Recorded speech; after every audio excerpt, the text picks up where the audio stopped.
My name is Terence McKenna, and my training is basically in shamanism and botany and ethnography. And my interest is in hallucinogenic drugs, especially plant hallucinogens as they're used in a shamanic context. And what impels me to speak to a room full of people like this is the belief that the major important point regarding hallucinogens has been largely overlooked, even though we're now 15 or 20 or 30, depending on how you count it, years into the psychedelic age. The central point about the psychedelic experience is the content of the experience, and this has been occluded or obfuscated by the behavioral and statistical and scientific methods that have been brought to bear to study hallucinogenic experience. So what I'm going to address this evening is essentially my own experience with hallucinogens and how I extrapolate it into the world based on its own being and other people's psychedelic experiences that I have interacted with. Before I get into that, I want to clarify something about shamanism. There are two schools about the basis of shamanism, shamanistic experience. One is the older school exemplified by Mircea Eliade, who holds that all narcotic shamanism is decadent. He prefers drumming, dancing, self-mutilation, even ordeal poisons, all precede the efficacy of hallucinogens. He believes they are resorted to when the tradition is vitiated and people are grasping at straws. I take this to be simply a cultural bias of the school of anthropology that he exemplified and the time in which his work was done. Now, Gordon Wasson has taken the opposite tack and takes the position that non-narcotic shamanism is decadent because it is on its way to becoming ritual. In other words, drumming, fasting, flagellation, all these things work to a degree and sometimes, and they are not dependable in the same way that hallucinogens are. And this has created this plays on Western people's biases in favor of the idea that you have to work hard to get somewhere, and if you don't work hard, it isn't useful. My own experience in looking at non-narcotic shamanism, essentially non-narcotic shamanism in Indonesia and in Nepal, was that Wasson's intuition was very correct. There is a grasping after, and I see that grasping after blending into the evolution of all higher religions. In other words, experientially, there is only one religion, and it is shamanism and shamanic ecstasy. But it is very difficult to maintain in an agrarian context. Hunting and gathering societies, which have much less structured social hierarchies, seem to be able to function with the hallucinogenic experience embedded in them. As soon as you rise even to the level of primitive agriculturalists, it becomes much more important to be able to get up in the morning and go to work than it does to have these ecstatic experiences, because the plants have to be tended, the fields tilled, and so on. I formed these opinions about non-narcotic shamanism early in my career of looking at this phenomenon. I didn't contact narcotic shamanism until I went to the Amazon basin, initially in 1971. And although I was familiar with the hallucinogenic state from growing up basically in the counterculture in Berkeley, But what I found in South America after sifting through these various experiences is that the family of drugs constellated around tryptophan, specifically DMT, dimethyltryptamine, and psilocybin, which is chemically very similar to DMT, that these compounds had a relationship to reality far different from all the other hallucinogens. The scopolamine, hyoscyamine, tropane family that you get in datura and that kind of thing, or LSD, which laboratory LSD does not occur in nature, but isomers of it occur in nature, although to be taken at hallucinogenic doses, they must be taken at hundreds of times the amount. So that's basically the scientific, medical, anthropological basis of what I'm saying. A career spent in Asia and more recently in the Amazon looking at this phenomenon. And I want to take my conclusions tonight and contrast them with the modern predicament and try to make a model using the hallucinogenic experience, a model that makes some of the anxieties of being human, and especially some of the anxieties of being human in the 20th century context, more palatable. And to do that, I want to evoke a number of abysses, a number of empty places that our minds tend normally to shy away from. First to invoke them, and then to integrate them through the idea of what is conventionally called the UFO, or the UFO experience. These abysses are basically four embedded in a fifth. The four are the biological abyss that is represented by death and dying, that is the central crisis of every individual existence, and almost as a reflection of that crisis on a higher plane, the historical abyss represented by the end of history and the apocalypse and possibly the millennium, but in any case the end of history that Western religion, whether it be Judaism, Christianity, or whatever, has appointed to our world and made basic to Western man's view of things, and which now, because of the existence of nuclear weapons and this kind of thing, poses a terminal threat to the culture. So, two abysses, the biological and the historical, the latter being symbolized in the apocalyptic crisis. A third abyss could be called the psychological, and this is represented by dreams, most in general experience, and by hallucinogens. It is this casting off from the moorings of the ego, making the night sea journey into the other, and being at the mercy of, call it the collective unconscious, the overmind of the species, what have you. The fourth abyss, which is one whose emergence is unique in our time, is the actual physical abyss which surrounds this planet for light years in all directions, because suddenly now, because of our level of technology and scientific mapping, we realize that it is there, and we realize that it is a source of our cosmic loneliness, and we realize that it presents an immense challenge of the sort we like to accept as a Western culture, challenges of energy, engineering, and distance. So these are the four abysses: the abyss of space, the abyss of death, the abyss of the psychedelic experience, and the abyss of dying.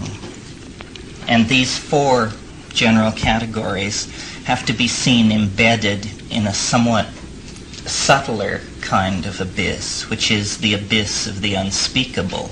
In other words, that language, which is the primary tool of cognition of the species, casts nets against these other gulfs and comes away with different kinds of maps. But you cannot put much trust in these maps unless you've carried out a thorough analysis of language.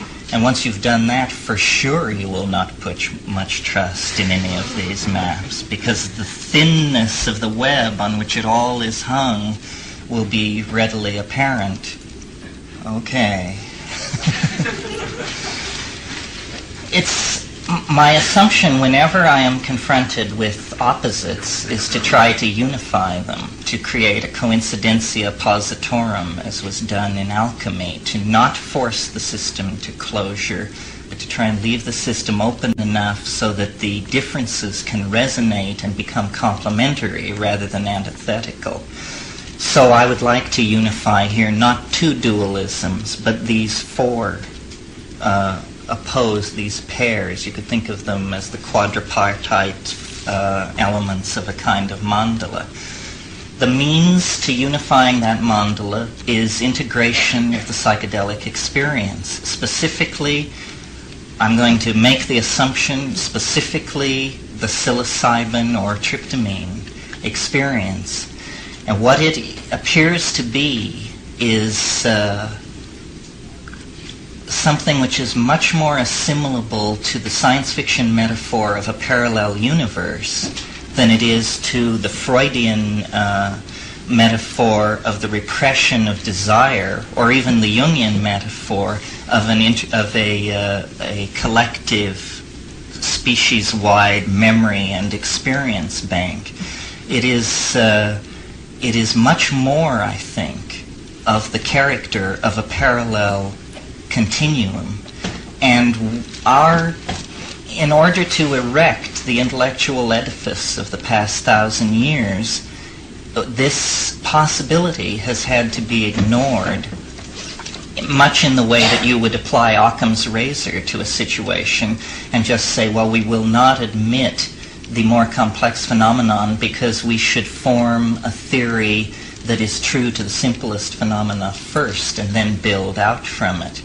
And this has worked in a demonic kind of way, in the sense that we have taken command of the atomic world, which is a very simple world compared, for instance, to the variables that you meet in sociology or biology, but at the cost of formulating theories about how the world is put together that nowhere come tangential to experience. So we have a bizarre situation where our best models of reality that are kept for us by the priesthood of science are like exhibits in a museum because they cannot be mapped onto the simple fact of individual experience. Shamanism, on the other hand, is this worldwide, since Paleolithic times, tradition which says that you must make your own experience the centerpiece of any model of the world that you build. No amount of readings from meters, whether they're metering cyclotrons or any other kind of instrument, are going to satisfy you.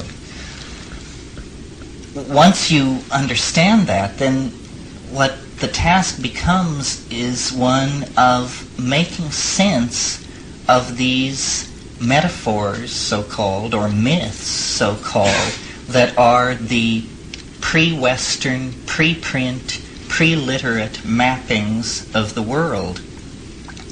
An example of how this problem distorts other problems is the problem of extraterrestrial contact, which is the way science presents the problem of extraterrestrial contact is that we are alone, and that to assuage our cosmic loneliness, we should build ever larger radio telescopes and million-channel signal analyzers and sift the radio noise coming from the stars.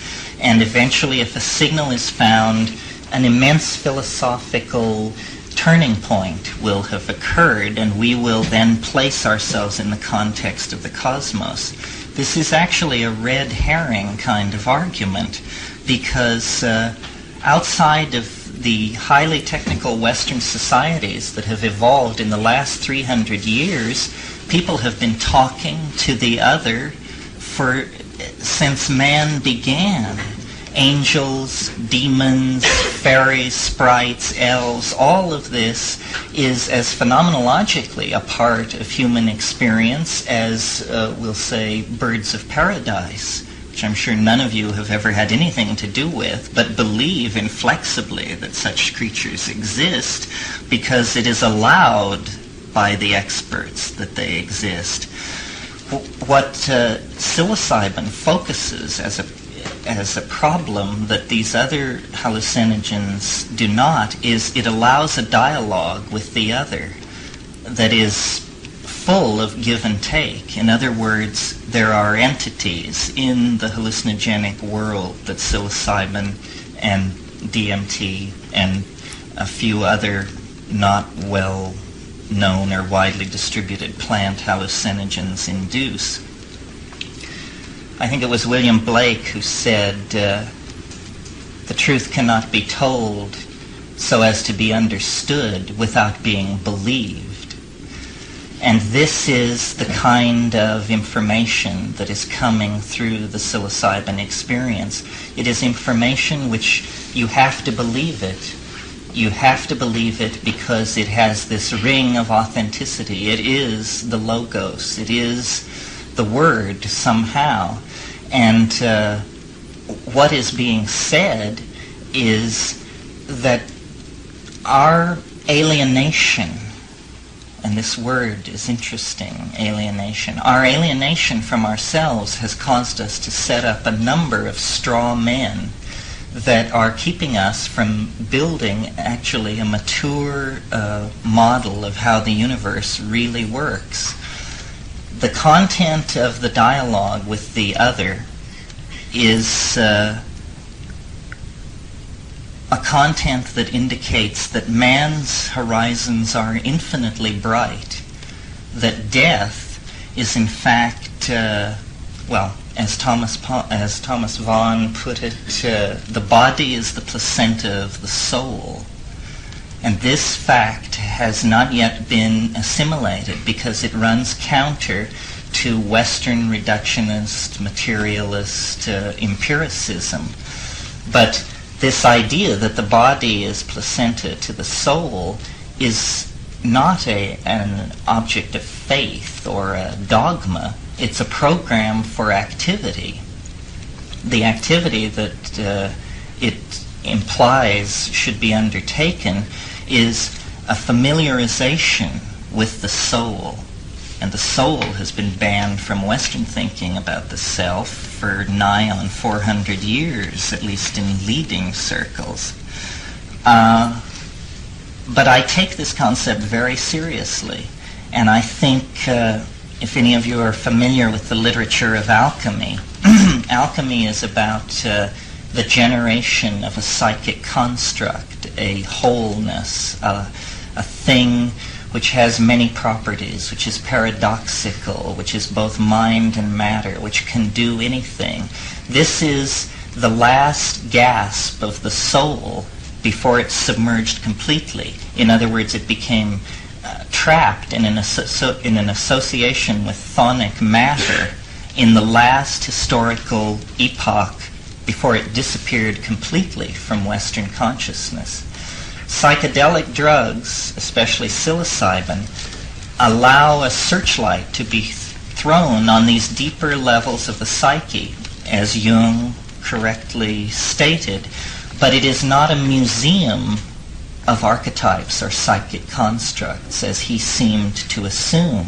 It is a frontier of wholeness into which any person so motivated and so courageous as to wish to do it can go and leave the mundane plane far behind. In other words, it is a dimension of vertical gain that is real and is present in all of our lives, and that we do not acknowledge except as an anomaly because we have been told that it's an anomaly.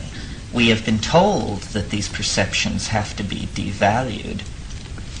The result of this is to so distort the psychic life of the species in the present historical context that we have this UFO disease, which is essentially a rupture into three-dimensional space of this archetype of wholeness. And it haunts time like a ghost, and it haunts human experience in the 20th century because it is a symbol of alienation. And the word alien has in fact come to be applied to this thing. It is alien. It comes from the stars. It is totally non-human. It has great potential for mankind, but it can barely be Englished at all. And actually what it is the self in the form in which it is most accessible to the ego, given the ego's programming with all this scientific garbage about the density of life in the universe, the distance to the stars, the probability of chemical evolution occurring here and there and yonder. It is, in other words, something which, in order not to alarm us, has disguised itself as an extraterrestrial being, but is in fact the collectivity of the human psyche, signaling a profound historical crisis. I talked about this before. I talked about the danger of succumbing to belief in UFOs because of the damage it did to free will. And that, yes, the UFO is making war on science, because science has created such a masculine overbalance in the intellectual life of the species that this automatic mechanism has been triggered. A history-stopping archetype is being released into the skies of this planet. And if we are not careful, it will halt all intellectual inquiry in the same way that the Christos archetype halted intellectual inquiry in the Hellenistic age. I don't want to go into this too deeply, but it's clear to me that Hellenistic science was destroyed by the Christos archetype because the Democritean atomists and materialists who ran Roman civilization had no patience whatsoever with this superstition that was being circulated among the servants about a man who rose from the dead and all of that went with it. But before they knew what had happened, their whole civilization was in ruin because the archetype had frozen the forward thrust of this masculine, dominant, ethically depotentiated, technologically obsessed, slave-built society. And for 1,000 years, hydrostatics, mathematics, metallurgy, you name it, that was nothing. Only the words of one Galilean radical could occupy the time of any intellectual successfully. Okay, we have now, 2,000 years later, fought our way somewhat clear of that problem. But the problem it solved, which is the problem of this masculine overbalance and this obsessive technological thrust, this dehumanizing thrust, has reached an even more intense peak. And now appears the flying saucer with the capacity of undoing that by again destroying science, by simply being a miracle. That's all that is required to wreck science, is a miracle visible worldwide. And this, because scientists say that that can't happen. Consequently, if it does happen, their house is in real disorder. So I touched on this before, any of you who heard me. Tonight I want to talk more about the flying saucer, not from the point of view of the people who are going to get the whammy when it appears unbidden, but from the point of view of an insider.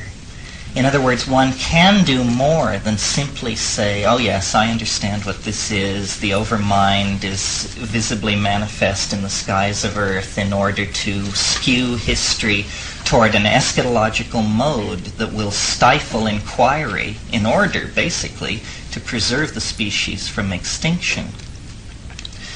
But a mature humanity could get into a place where we no longer required these metaphysical spankings from messiahs and flying saucers that come along every 1,000 years or so to mess up the mess that has been created and to try and send people off on another tack.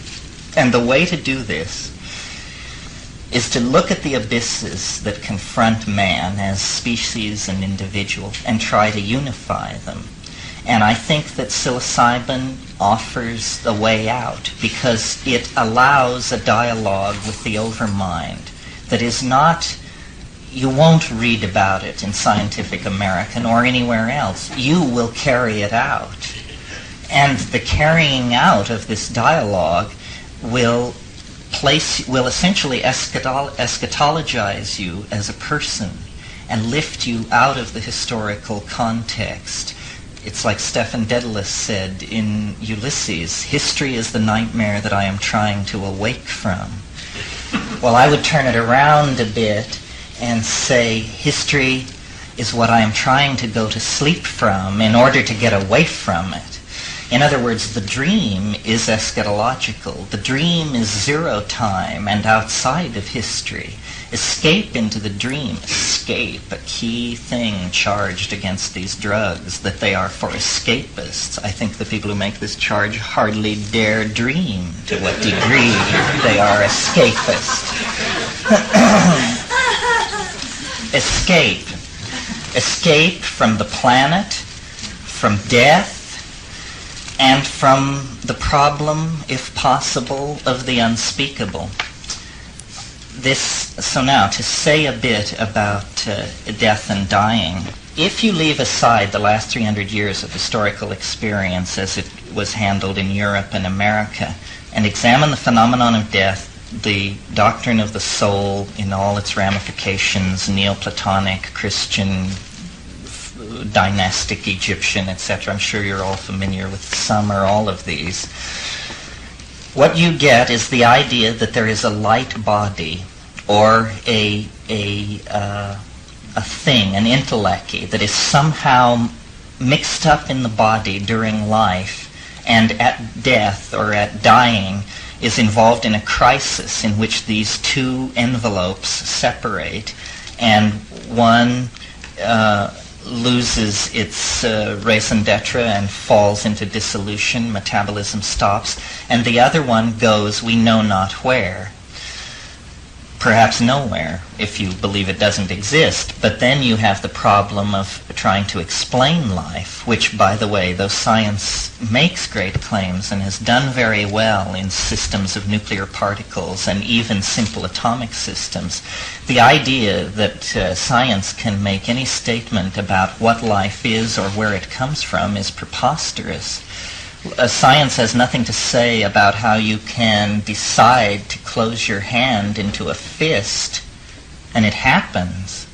This is utterly outside the realm of scientific explanation, because what we see in that phenomenon is mind as a first cause. In other words, we see matter.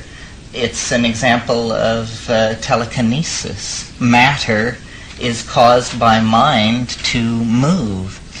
So we need not fear the sneers of science in the matter of the fate or origin of the soul.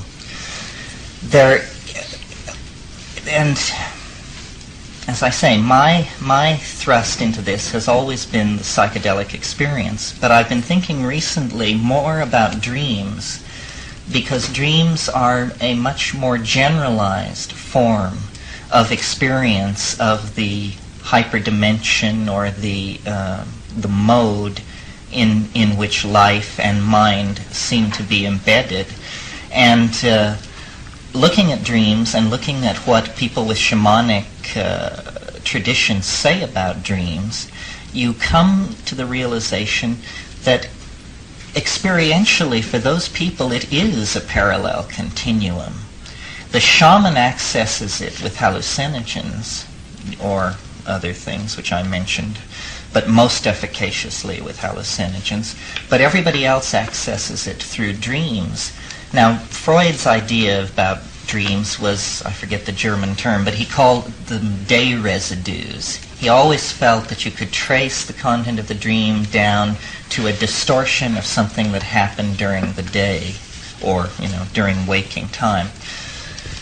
I think that it's much more useful to try and make actually a kind of geometric model of consciousness, and to take seriously the idea of a parallel continuum, and to say that the mind and the body are embedded in the dream, and the dream is a kind, not a kind of, but a higher order spatial dimension, so that in sleep you are released into the real world, of which the world of waking is only the surface. And in a very literal sense, it's the surface. It's the surface in a geometric sense, that there is a plenum, and recent experiments in quantum physics tend to back this up. There is a holographic plenum of information. All information is everywhere. Information that is not here is nowhere. And that information stands outside of historical time. It's like Plato said, time is the moving image of eternity. Eternity, it does not have a temporal existence, even the kind of temporal existence where you say it always existed. It does not have temporal duration of any sort. It is eternity. We are not primarily biology, with mind emerging as a kind of iridescence, a kind of epiphenomenon at the higher levels of organization of biology. We are, in fact, hyperdimensional objects of some sort which cast a shadow into matter. And the shadow in matter is the body. And at death, what happens, basically, is that the shadow withdraws, or the thing which casts the shadow withdraws, and metabolism ceases, and matter, which had been organized into a dissipative structure in a very localized area, sustaining itself against entropy by cycling material in and degrading it and expelling it, that whole phenomenon ceases. But the thing which ordered it is not affected by that. And when I make these declarative statements, I'm making them from the point of view of this shamanic tradition, which touches all these higher religions. Everything, basically, except rationalism, holds to some version of what I'm saying.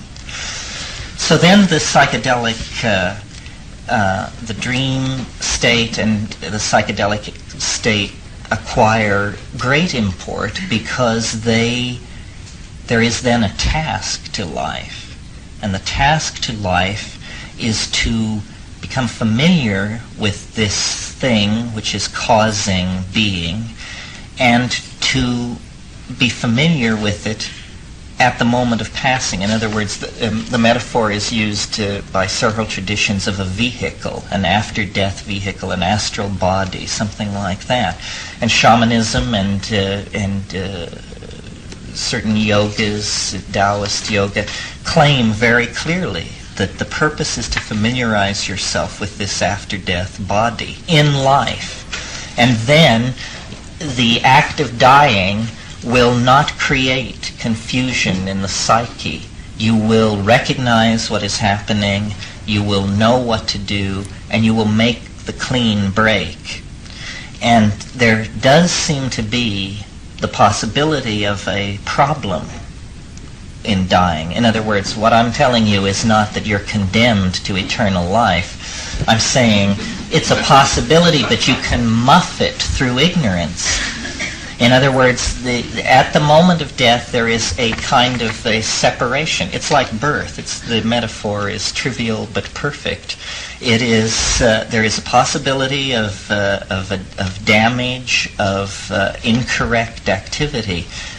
Again, William Blake, who said that as you start into the spiral. There is the possibility of falling from the golden track into eternal death. But it is only a crisis of a moment. It's a crisis of passage. And the whole purpose of shamanism and of life, correctly lived, is to strengthen the soul and to strengthen the relationship to the soul so that this passage can be cleanly made. Okay, this is not anything earth-shaking, or it's well known. It's a traditional position, actually. But now I want to assimilate one more abyss into this model, one less familiar to us as rationalists, but well familiar to us just one level deeper in the psyche as Christians and Westerners, and that is this idea that the world will end, that there will be a final time, that there is not only the crisis of the death of the individual, there is the crisis of the death of the species. What this seems to be about is that from the time that there is an awareness of the existence of the soul, we'll say circa 50,000 BP, until the resolution of the apocalyptic potential, there's something like 50,000 years, which in biological time is only a moment, but it is the entire span of history times 5. In that period, everything hangs in the balance because it is a mad rush from monkeydom to starshiphood. And in the leap across those 25,000 years, energies are released, religions are shot off like sparks, philosophies evolve and die, science arises, magic arises, all of these things which control power with greater and lesser degrees of ethical constancy appear. There is the possibility, as in the metaphor of dying, there is the possibility of mucking it up, of aborting the species transformation into a hyperspatial intellecty. We are now, there can be no doubt that we are now in the final seconds of that crisis, a crisis which involves the end of history, the departure from the planet, the triumph over death, and the release of the individual from matter. We are, in fact, closing distance with the most profound event a planetary ecology can encounter, which is the freeing of life from the dark chrysalis of matter. The old metaphor of psyche as the butterfly is a species-wide metaphor. We must undergo a metamorphosis in order to survive the momentum of the historical forces already in motion. Well, if you know anything about evolutionary biology, you know that man is considered to be an unevolving species. In other words, sometime in the last 100,000 years, with the invention of culture, the biological evolution of man ceased, and evolution became a cultural phenomenon. Tools, languages, and philosophies began to evolve, but the human somotype began to remain the same. And so we are very much like people a long time ago. But technology is the real skin of our species. Man, correctly seen in the context of the last 500 years, is an extruder of a technological shell. We take in matter that has a low degree of organization. We put it through mental filters, and we extrude Lindisfarne Gospels, space shuttles, all of these things. This is what we do.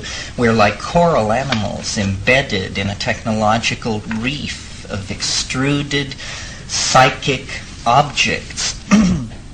And the tool is the flying saucer or the soul exteriorized in three-dimensional space. It's, as James Joyce said, it's the problem of how man may be dirigible, right? And how man may be dirigible is basically by turning himself inside out. In other words, the body must become an interiorized hologrammatic object embedded in a solid state hyperdimensional matrix which is eternal, so that man wanders through Elysium in his body. This is a kind of Islamic paradise that I'm putting out here. Wanders through Elysium in his body, experiencing all the pleasures of the flesh, but not realizing that he is a holographic projection of a solid state matrix that is micro-miniaturized, superconducting, and nowhere to be found. It is part of the plenum.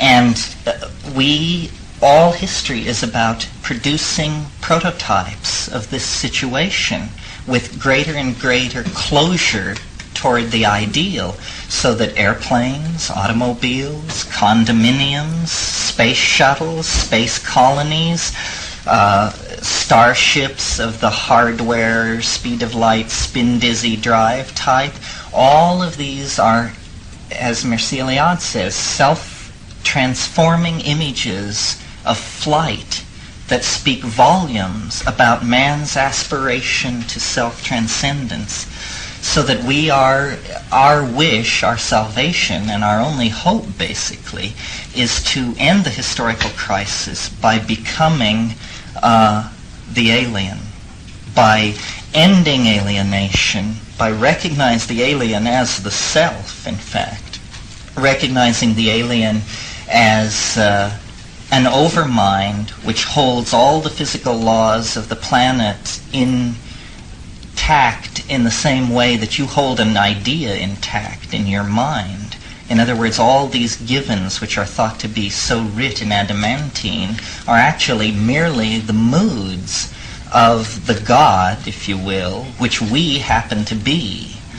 And the whole thing about human history is recovering this piece of lost information so that man may be dirigible.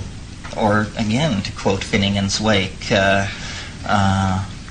Moycane is the red light district of Dublin. Here in Moycane we flop on the seamy side, but up in the Ent, prospector, you sprout all your worth and you woof your wings. So if you want to be phoenixed, come and be parked. It's that simple, you see. But it takes courage to be parked when the grim reaper draws near. A blessing in disguise, Joyce calls him. So, to me, what psychedelics point out, and where I think society will go once they are integrated to the point where large groups of people can plan research programs without fear of being persecuted for it, is it models the after-death state. It may do more than model it. It may essentially reveal the nature of it, that our mind, what we each call our mind, can be, the modalities of appearance and understanding can be shifted so that we see it within the context of the one mind. And then problems like the existence of extraterrestrials and that kind of thing become trivial, because the one mind that I'm talking about contains all experiences of the other. There is not the Newtonian universe deployed throughout the parsecs and kiliocosms of physical space and the interior mental universe. They are the same thing. We perceive them as unresolvable dualisms because of what is called, or what I call a code, the quality of the code, meaning the language we use to discuss this problem has these built-in dualisms. This is a problem of language. All codes have code qualities except the logos. The logos is perfect, and therefore it partakes of no quality other than itself. But so long as you map with something other than the logos, there will be code qualities. And the dualism built in to our language makes the death of the species, the death of the individual, these seem to be opposed things. Likewise, the problems biology and by extrapolation exobiology pose by examining the physical universe versus the angel and demon-haunted world that depth psychology is reporting on, is again set up as a dichotomy. All that is needed to go beyond an academic understanding of what I've been saying is to have the experience of this tryptamine-induced ecstasy. In other words, for reasons which I leave to my brother, the tryptamine molecule has this unique property of releasing the structured self into the over-self. And each person who has that experience undergoes a mini apocalypse, a mini entry and mapping into hyperspace. For society to change in this direction, nothing is necessary except for this experience to become an object of general concern. Now, I'm not saying everybody should rush out and take mushrooms, in case you thought that's what I was saying. But I am saying that these fields of information, which, I don't know if you're like me, but my experience of these things is basically literary. I read Plotinus, I read Heraclitus, I read all this stuff, and I try to integrate it intellectually. But it is a plane of experience that is directly accessible. And the role that each of us plays in relationship to it determines how we will present ourselves in the final transformation that this hints of. In other words, in this theory, there is a kind of teleological bias. There is a belief that there is a hyper-object called the overmind or God or what have you that casts a shadow into time. And history is the experiencing of this shadow. And as you draw closer and closer to the source of the shadow, the paradoxes intensify. The rate of change intensifies. Because what is happening is that this hyper-object is beginning to ingress into three-dimensional space.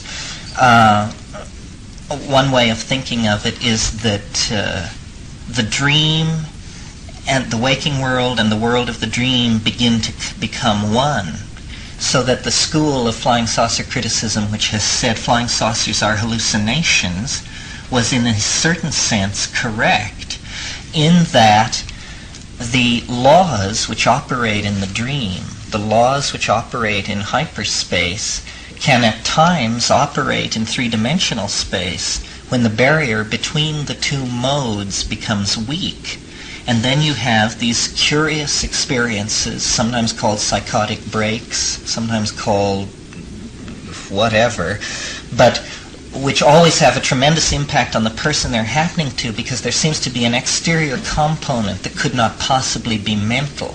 This, what I'm talking about, is when coincidences begin to build and build and build until you finally say, I don't know what is going on, but it's preposterous to claim that this is a psychological phenomenon, because these are changes in the world, what Jung called synchronicity and made a certain model of. But what it really is that an alternative physics is beginning to impinge on reality. And it is the physics of light, essentially. Light is composed of photons. Photons have no antiparticle. This means that there is no dualism in the world of light. And if you try to imagine the experience from the point of view of a thing made of light, you realize, I'm sure you're all familiar with the conventions of relativity, which say that time slows down as you approach the speed of light. But what is never said about that is that if you move at the speed of light, there is no time whatsoever. There is an experience of time zero. So if you imagine for a moment yourself to be made of light or in possession of a vehicle which can move at the speed of light, there you can traverse from any point in the universe to any other with a subjective experience of time zero. This means that you cross to Alpha Centauri, time 0. But the amount of time that has passed in the relativistic universe is whatever it is, 4.5 years. But if you move at very great distances, if you cross 250,000 light years across to Andromeda, you still have an experience of time 0. The only experience of time that you have is a subjective time that is created by your own mentation. But in relationship to the so-called Newtonian universe, there is no time whatsoever. You exist in eternity. You have become eternal. Now, of course, the universe is aging at a staggering rate all around you in this situation, but you perceive it as a fact of the universe, the way we perceive Newtonian physics as a fact of this universe. So you have essentially translated into this eternal mode that I mentioned, time as the moving image of eternity. You are then away from the moving image. You exist in this static mode. I believe that this is what technology pushes toward, and that there is no opposition between, ecological balance and the people who want to leave the planet, and the hyper-technologists and the hyper-naturalists. All of these are red herrings. The real historical entity which is becoming imminent is the human soul, and it is the monkey body has served to carry to this moment of release, and it will always serve as a focus of self-image, but it will exist in a world made by the human imagination. This is what the return to the Father, the transcendence of physis, the rising out of the Gnostic universe of iron that traps the light, all these metaphors, this is what it means. It means release into the human imagination. Very shortly, as it were, a dry run for this phenomenon will take place in the form of space exploration and space colonies, because there the coral reef-like animal called man that has extruded technology all over the surface of the earth will be freed at last from the constraints of anything but his own imagination and the limitations of materials, so that, for instance, the earliest space colonies, of course, there will be an effort to duplicate the ecosystem of Hawaii and this and that. These exercises in ecological understanding to prove you know what you're doing. But as soon as this is under control, we will be released into the realm of art, which is what we have always striven for. We will make our world, all of our world, and the world we came from will be maintained as a garden. But what Iliad indicated as these endless metaphors of self-transforming flight will be realized momentarily as the technology of the space colony. What is lining up right behind that, of course, is the fact that the transition from Earth to space is a staggeringly tight genetic filter, a much tighter filter than any previous frontier ever has been. Even the filter, the genetic demographic filter represented by the New World. It's said that, the vitality of America is because only the dreamers and the pioneers and the schemers made the trip across. This will be even more true of the transition to space, and the technological conquest of space will set the stage then for the interiorization of that metaphor and the conquest of inner space and the collapse of the state vectors associated with this technology deployed in Newtonian space. And then man will have become more than dirigible. I'll just say a couple more things, and then there seem to be a lot of questions, so I'll throw it open for questions. But before I do that, I mentioned this book, The Invisible Landscape, that my brother and I wrote, and I'll say just a bit about it because it relates to what's been said. I spoke in general terms about the technology which would interiorize the body, exteriorize the soul, spoke of it as a long-term technological goal, meaning visible within the next 100 or so years, following on to space travel, that sort of thing. But what the invisible landscape is about is an effort to short-circuit that chronology and to actually, in a certain sense, force the issue.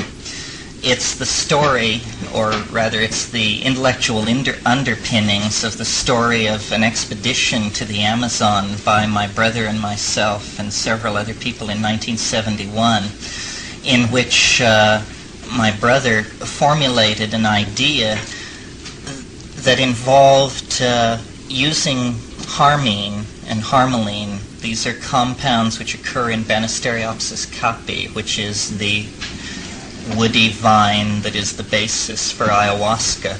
And ayahuasca is one of these plant hallucinogens that releases you into this dimension I'm discussing. An effort to use harmine in conjunction with the human voice in what we called the experiment at La Chorrera, which was basically, you can take it as very loose science or very tight magic, but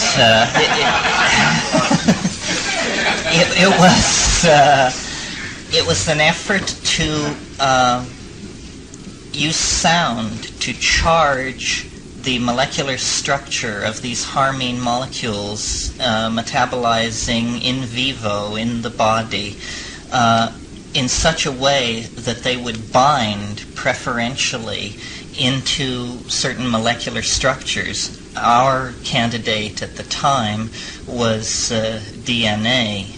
I think Frank Barr has convinced me that there's as great a likelihood that it involves binding into melanin bodies is as likely a possibility as that it involves DNA, but it involves binding into a molecular site where information is stored, so that this information is then broadcast essentially in the mind in such a way that you begin to get a readout on the structure of the soul. In other words, this was an effort to use a kind of shamanic technology to bell the cat, if you will, to hang a superconducting telemetric psychedelic device on the overmind so that there would be a continuous readout of information from this dimension.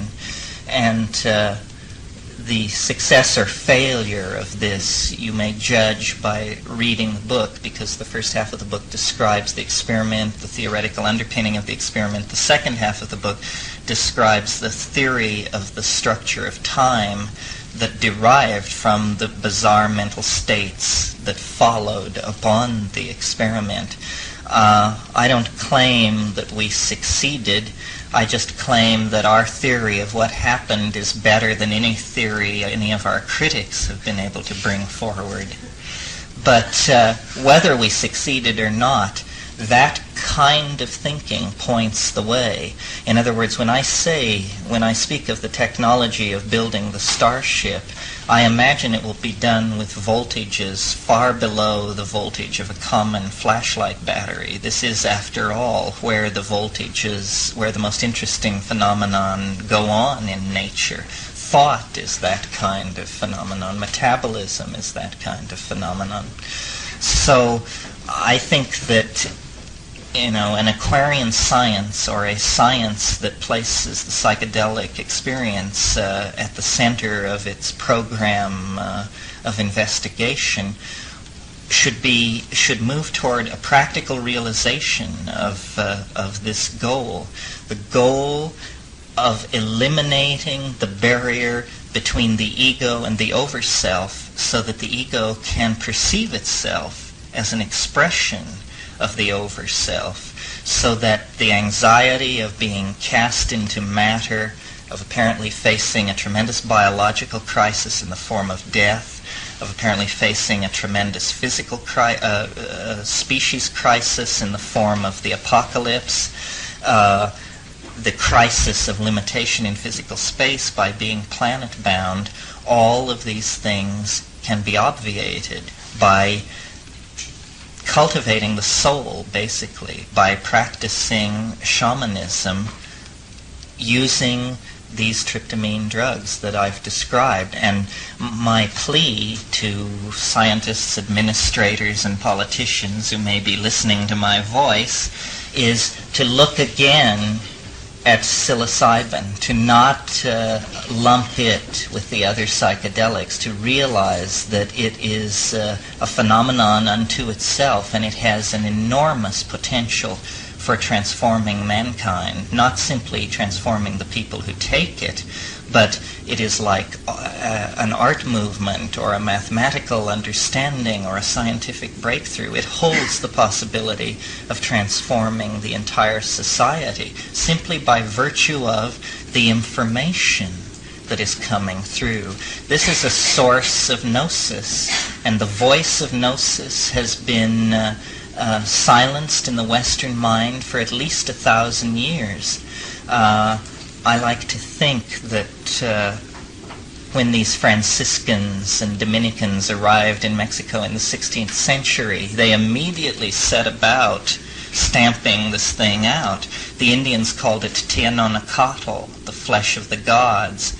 Well, the Catholic Church has a monopoly on theophagia and was not pleased by this particular approach to what was going on. Now, 300, 400, whatever it is, years after that initial contact, I think that that Eros, which retreated from Greece and retreated from Europe with the rise of Christianity, retreated to the mountains of the Sierra Mazateca, essentially, and then was finally pushed into seclusion there, it now reemerges in Western consciousness, and our institutions, our epistemology, all of these things are so shakily founded and so misconstrued that with the help of shamanically inspired personalities, we can release this thing once again. I mean, the logos can be unleashed once again, and the voice that spoke to Plato and Parmenides and Heraclitus, that voice can speak again in the minds of modern people. And when it does, the alienation will be ended, because we will have become the alien. And this is the promise that is held out. And I realize that it may seem to some a nightmare vision, but it is all historical changes of immense magnitude have had that quality, because they propel people into a completely new world. Are there any questions? Yes. You indicate that this essentially needs to be done through hallucinogens. I'm not saying they're good or bad. I'm just saying that there appear to be many ways of discovering that the inner reality, the ultimate reality. You want me to comment on that? Yeah. I agree with you that this is a strongly held position. I always, in my explorations, have recourse to my own experience, and I've not had good luck with any of these other techniques. I spent time in India, practiced yoga, scoured the various rishis, roshis, geshes, and gurus that Asia had to offer. And I believe they must be talking about something, but in my experience, it is so pale and so far removed from the actual closure with the intense tryptamine ecstasy that I don't really know what to make of it. And I am willing to believe these things are possible. I just must be a very grounded person. Well, maybe it's a shortcut for a lot of people. Well, Tantra, for instance, claims to be, that's what Tantra means, is the shortcut path. And certainly they might be on the right track. Sexuality, orgasm, these things do have tryptamine-esque qualities to them. But the main thing about psilocybin, and I stress it over all these other hallucinogens, is information. Immense amounts of information. In my experience, a hallucinogen like LSD, the hallucinations seem largely to be somehow related to the structure of the optic nerve, or they are essentially trivial. They are geometric patterns, shifting lights, this and that, but unless synergized by another drug. The classic psychedelic experience that started it all with Huxley and those people was, I believe, 200 micrograms of LSD and 30 milligrams of mescaline. And I would believe that that would deliver a visionary experience rather than an experience of hallucinations. And the difference is, what psilocybin shows you is not colored lights and moving grids. It shows you places, jungles, cities, machines, books, architectonic form of incredible complexity. Just click, click, click. There is no possibility that this could be construed as noise of any sort. It is, in fact, the most highly ordered visual information that you ever experience. Much more highly ordered than the visual experience I'm having at this moment of this room. But information in the form of a flood of data, that isn't gnosis. I mean, could you spell out what you mean? You certainly must mean something more important than the flood of data. No. I think I talked about this last time, that Philo-Judaeus talks about what he calls a more perfect logos. He says a more perfect logos would be beheld rather than heard. In other words, the formulation you get in the Gospel of John, in principio et verbum caro factum est. In the beginning was the Word. Yes, it was the Word in the beginning, but this is a strange kind of word. It is a word which is visually beheld, and the language in which the gnosis communicates is a language of visual forms, such that there is no ambiguity about meaning, because there is no recourse to a dictionary of agreed upon signification. It is purely beheld. This is why it's very hard. One of the main problems with psychedelic drugs is to bring back information, because it is hard to English it. And the reason it's hard to English it is because it's like trying to make a three-dimensional rendering of a fourth-dimensional object. Only through the medium of sight can the true modality of this logos be perceived.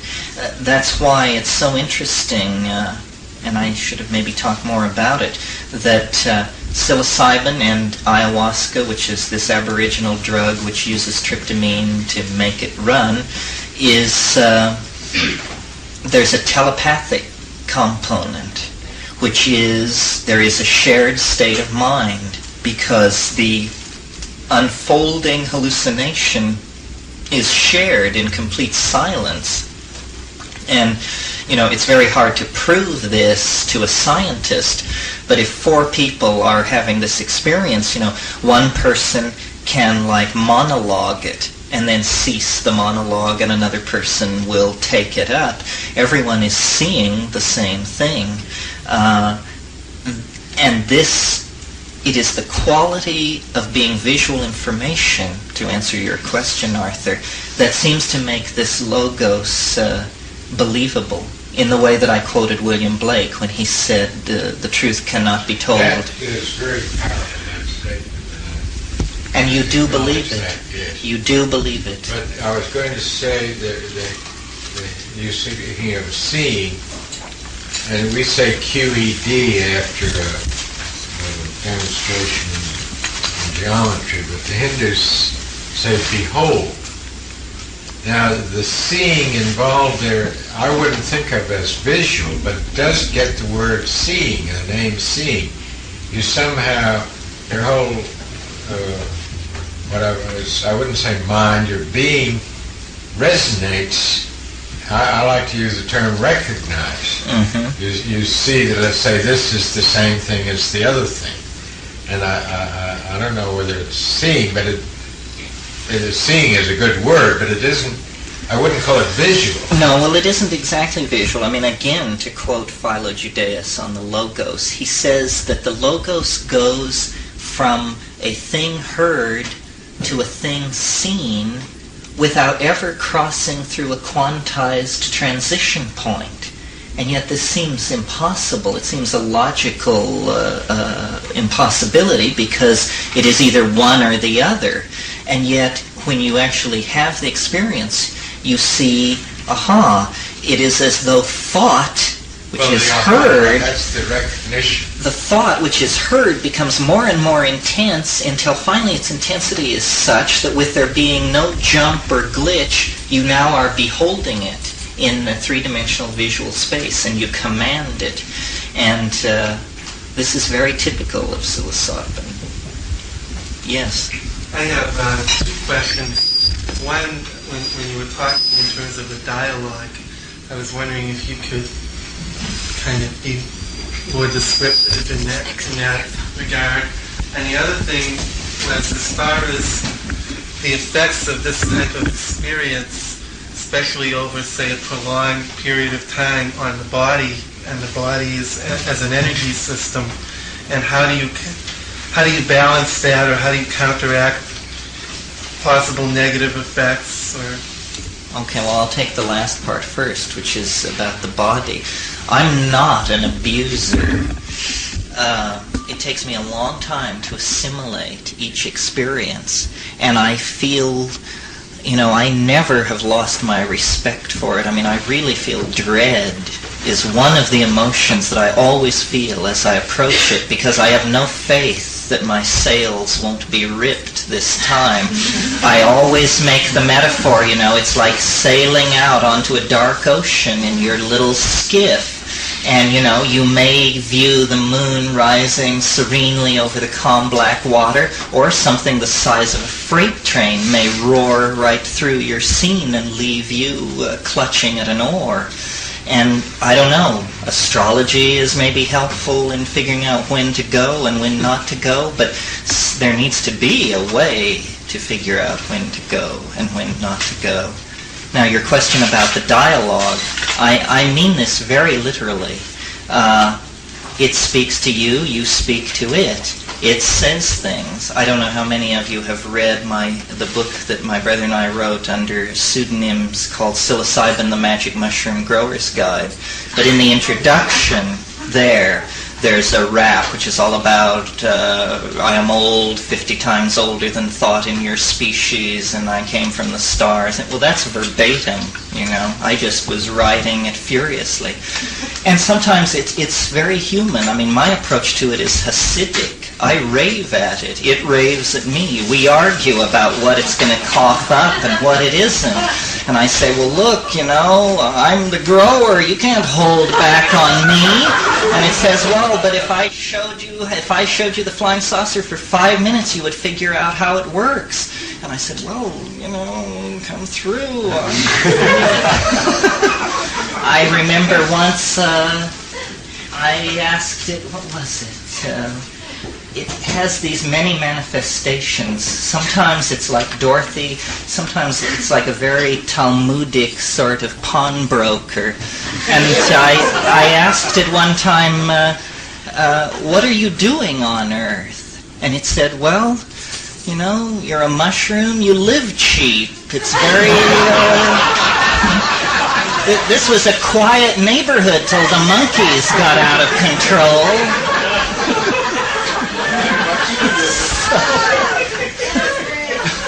Yes. I need some clarification on some of the things you said. I can understand, at least in my own way, how this idea about an overconsciousness or, casting a shadow, and that our psychedelic experience or dream experience has to do with getting in touch with that. But you said that I'm not really positive about this. This is what I need some clarification on. Is that in some sense that those brief experiences, that something about that our experience was in order to get back there, and that was the reason for us to be? Let me see. Well, I think that this object, that, as a friend of mine said, history is the shockwave of eschatology.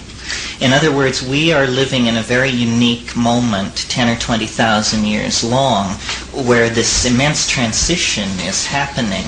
And the object at the end of and beyond history, which is the human species transformed into this eternal superconducting overmind spacecraft thing, is casting a shadow back through time. And all religion, all philosophy, all wars, pogroms, persecutions are because people do not get the message right. And that's because there is both the forward-flowing casuistry of being, causal determinism, and the interference pattern that is formed against that by the backward-flowing fact of this eschatological hyper-object throwing its shadow across the landscape. So we exist, there is a great deal of noise. This situation called history is totally unique. It will only last for a moment. It began a moment ago, it will only last for a moment. But in that moment, there is like this tremendous burst of static as the monkey goes to godhood, and there is this crossing of the I don't like to call it the casuistry, but the efficacy of the eschaton, this final eschatological object, and the forward flow of entropic circumstance. Does that get it for you? Maybe. Well, I have a little bit of trouble of, thinking kind of like which came first. Are you saying the chicken or the egg? Are you saying that this over-consciousness has something to do with... well, I'm certainly saying that life is necessary. That life is... it is not the idea that we have been skewed onto a siding called organic existence and that our actual place is in eternity. No, there is something about... This is a very important part of the cycle. It is a filter. Remember, I mentioned that I thought that there was the possibility of extinction. There was the possibility of falling into physis forever. And so in that sense, the metaphor of the fall is valid. There is a spiritual obligation. There is a task to be done. It isn't, though, simply something as simple-minded as following a set of somebody else's rules. It's that the noetic enterprise is a primary obligation of being in this circumstance. And your salvation is linked to it. Because if you do, and not everyone has to read alchemical texts or study superconducting biochemistry to make the transition. Most people make it naively by thinking clearly about the present at hand. But we and we are intellectuals trapped in a world of too much information. Innocence is gone for us. We cannot expect to cross the rainbow bridge through the act of a good act of contrition. That won't be sufficient. We have to understand. And I recall, Whitehead said, understanding is the apperception of pattern as such, because to fear death is to not understand what's going on. And to even see it as a big deal is to not understand what's going on, although I don't claim to have reached that exalted plane. But cognitive activity is the defining fact of humanness. Language, thought, analysis, art, poetry, myth-making, these are the things that point the way toward the realm of being of the eschaton. That is what Joyce means when he says man may become dirigible. In other words, man may be released into a realm of pure engineering. The imagination is everything. This was Blake's perception. This is where we come from. This is where we're going. And it is only to be approached through cognitive activity, I think.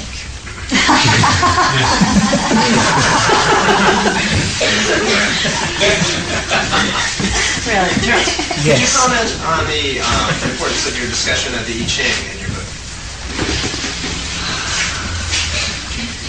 Well, very briefly, because I always have the feeling this part bores people more than any other because it hinges on tiny details. But briefly, what the Logos said to me was that time is not simply a homogeneous medium where things occur. You can think of it as a fluctuating density of probability, so that though science will tell us what can happen and what cannot happen, we have no theory that explains why out of everything that could happen, certain things undergo what Whitehead called the formality of actually occurring. And this was what the Logos sought to explain to me. Why out of all the myriad things that could happen, certain things undergo the formality of occurring. And it is because there is a modular hierarchy of waves of temporal conditioning or temporal density, or in other words, a given moment, it is more likely for a certain event rated highly improbable. It is more probable at some moments than others.